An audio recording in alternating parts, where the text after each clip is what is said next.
Hello, welcome to another edition of the Pace Report, reporting live here at the famous Birdland Jazz Club here in the heart of New York City.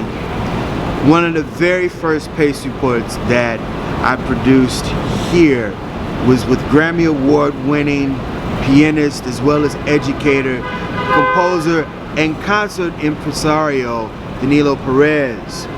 Now, in a career spanning some 30 years, Danilo has not only paid homage to his great Panamanian roots, but he's also stayed steeped within the realms of Black American music.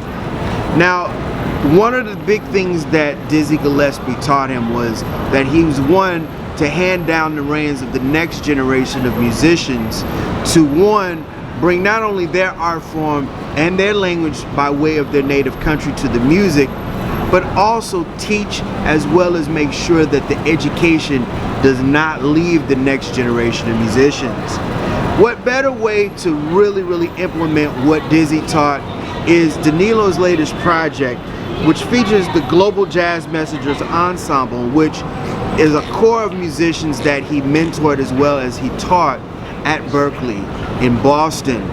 Now, his current album, Mack Avenue Records, features the Global Jazz Messengers Ensemble, and these musicians hail from Greece, Palestine, as well as the US and Chile. Now, tonight you're going to hear music from the brand new music from this ensemble, and also I'm going to sit down and talk with Danilo to talk about his role as a musician and educator and why this project is very rich to him. So sit back, relax, and enjoy highlights of Danilo Perez and the Global Jazz Messengers Ensemble performing music off his current Mack Avenue's record release here on the Pace Report here at Birdland, here in New York City.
I want to congratulate you on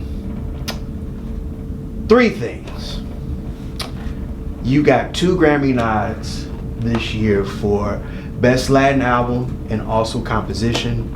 And also I want to congratulate you and Kurt Elling on winning the 2022 Best Vocal Jazz Record. You've had a very, very crazy year despite the world was shut down for a little while. Tell everybody about your latest Mack Avenue Records release. Yeah, it was very related. Thank you very much. It's very related to the work I do at the Berklee Global Jazz Institute. It's an institute where we are inspiring young artists to look at music as a catalyst for the betterment of humanity, like a power tool to better humanity. And we do a lot of curriculum design that inspire the students to do that. Crisálida came about each one of the members of the group are from the graduate program, our Global Jazz Study at Berklee, the Global Institute. So every year I was paying attention to one of them, Faraya, Leith, Vasilis, Nassim, Tarek, and I started to have this idea, well, like-minded artists with a unique sound. I wanted to start to experiment. So I called Vasilis Costa, the lauto player, and Leith Sidik, the violin, and we started jamming. This record really comes from a jam place. We started to jam with each other, and I didn't bring any music. I just started studying how the people were behaving and what kind of sounds they would resonate to, and I made a really deep analysis about the identity of the group, and then I started writing something for them. This is how that came out. Now, the composition that you are nominated for is Frontiers, the Border Suite. Now, there's 2 suites on this recording. Explain the suites. Specifically, the song that is nominated is called Al Musafir Blues, which is basically that suite, Fronteras, which means frontiers. There are actually short stories about migration. Short story. The first one is about a woman from Mexico who actually seen that her kid was gonna do better in the United States. She gave away her child, and then after 20 years, she had the urge to want to meet her child. So you imagine what she went through to try to go to the border. So the second one actually became a true story. I wrote it before the true story happened, and it was Nassim, the one who told me, and it is about a Palestinian student who is coming to study in Boston, I think at Harvard University. And I didn't know the details in my dream. You know, I just created that same narrative. The story is very similar. He came, but then he got turned back to Palestine. And I wrote the Al Musafir Blues. Is my desire to this dream I have of using the blues as the platform where we all come together. People from all parts of the world can go under the umbrella of the blues.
Now, the beautiful thing about this record is, and you touched on this, it's the Global Jazz Messengers Ensemble. Tell my viewers where these young musicians come from. Yeah, the violinists come from Iraq and via Jordan too. The percussionist and the cello player come from Palestine. Our singer comes from United States, which I said is the only immigrant in the group. And then the lauto player comes from from Greece. And in the record we have some guests too. We have Irini, which is a great singer. We have Patricia, she wrote some poems, a great saxophonist from Chile. And actually she rapped in the record too. We have Roman Diaz, the great bata player. And a choir from Greece that actually was able to participate with us.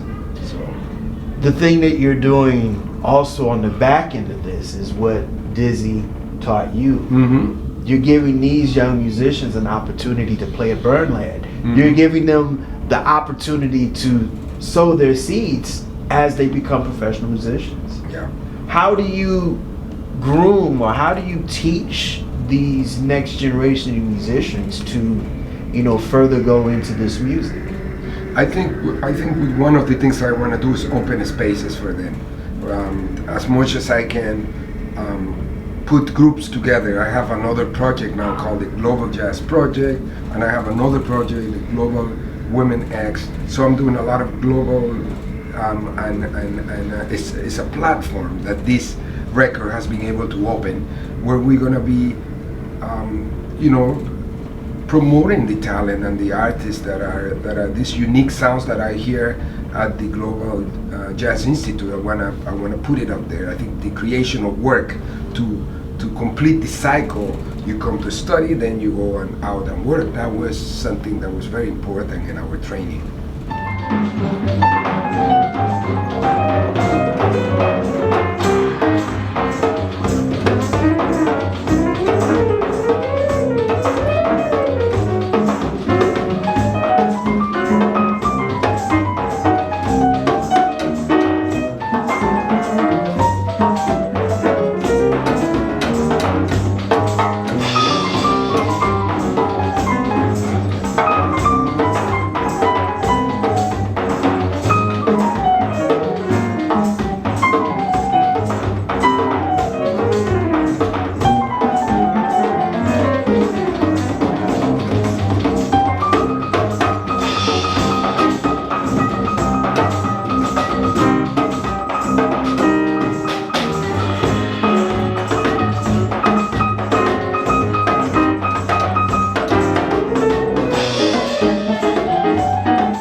you are the cultural ambassador to Panama, your home. And you have put on one of the most important jazz festivals in your country, the Panama Jazz Festival. Tell me about when you started this and how it's grown over the last 20 years. 2003. Actually, the seed of this started my first tour with Dizzy Gillespie. I was in San Sebastian, and we got there a couple of days before the festival started. So I saw how San Sebastian became a touristic attraction out of this festival. A lot of people coming in. So I said, wow, I hope one day we can do this in Panama. You know, I hope I can do this in Panama. And that I kept that dream with me, and I kept working, giving back to my fellow musicians. I just kept working at it every year until 2003 came in, and I felt that was the time that we should do it. Now it was an insane takeover. I mean, that was crazy, but I did it, and I had the support of the great artists like Kenny Barron, Regina Carter, Steve Touré, Mike Stern. I mean, all these people were on board immediately. And my wife was pregnant with Daniela, my first daughter. So she was in this Zen kind of Buddhist-like vibe. And we were able to move forward. My parents helped, my mother, my father. I mean, this was a labor of love with friends. Man, it was incredible. So incredible that this year, in 2023, January 16th to the 21st, we're celebrating our 20 years of Panama Jazz Festival. Who are some of this year's headliners? A dear friend who has become a very important supporter of our project. A lot of the artists has been, but one in particular who's coming back, Chucho Valdez. Chucho, thank you. It's always there for us, supporting this cause of the work we do in Panama. Catherine Russell, the daughter of Luis Russell, and a Panamanian, great jazz singer. We're having a reunion with Dr. Brian Blay, and John Patitucci. Keep in mind that was the last gig we played with the quartet, was in Panama at the Panama Jazz Festival. Wow. It's amazing. And then, you know, a friend of mine, Erika Ender, is coming, and another Puerto Rican great singer, Gilberto Santa Rosa, is coming to do the closing. I see you all January 16th to the 21st. You gotta come and join us in Panama and get music for your life, music for the betterment of humanity, music for resilience, music to bring the best of us. That's it. That'll do it again for another edition of the Pace Report, reporting live here at the famous Birdland Jazz Club here in New York City. Make sure you support Danilo Perez's brand new CD, which is now available on Mack Avenue Records. You can buy it on Amazon.com, Mack Avenue Records, as well as CD Baby. Also, please support him for his upcoming tour dates. For more information on his tour dates, you can visit him online on social media, Instagram, Danilo Perez, also Facebook, Danilo Perez Music, as well as DaniloPerez.com. I'd like to personally thank the staff and management here at Birdland for their warm hospitality. Also, people, please like, share, and subscribe, and leave comments here on my videos here on YouTube and Vimeo. Also, visit my website, thepacreport.com, for my weekly column, as well as my past segments. Until next time, remember, if it's in the groove, it'll make you move. Until next time, peace.